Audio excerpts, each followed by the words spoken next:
think we seem to have very similar problems and challenges as members of the South.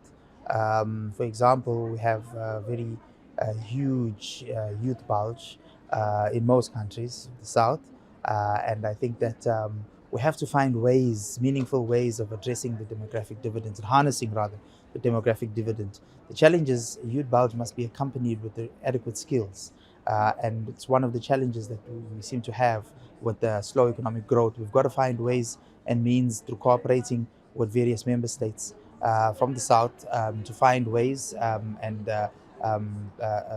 meaningful areas of cooperation within the space of harnessing the demographic dividend. So that's the one part. The second part is to make sure that we try and assist each other as countries of the South on issues related to sexual reproductive health and growth. I think it's an important aspect, and it's something that we need to talk about: issues of fertility, issues of access to various medical facilities, and so on and so forth. It's an important part. So, and we have to protect, of course, our girls and our women as they grow up. Harnessing our efforts as it relates to sexual reproductive health and rights is very, very important.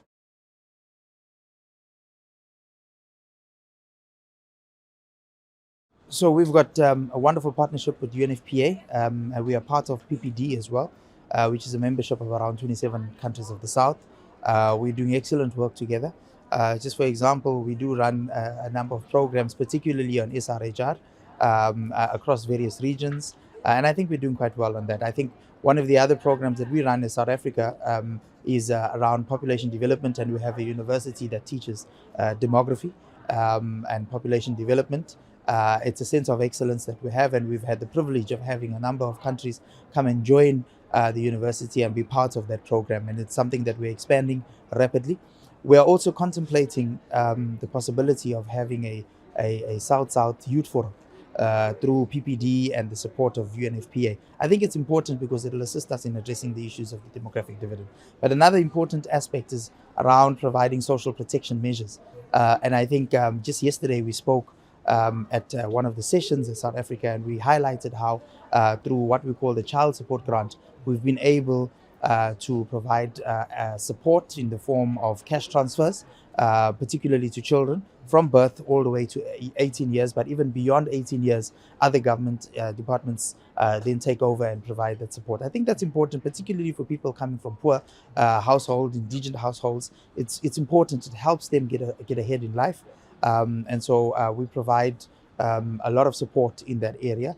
I love the fact that about 6 years ago, Thailand came to South Africa to come and learn around social protection measures, and they adopted our child support grant system.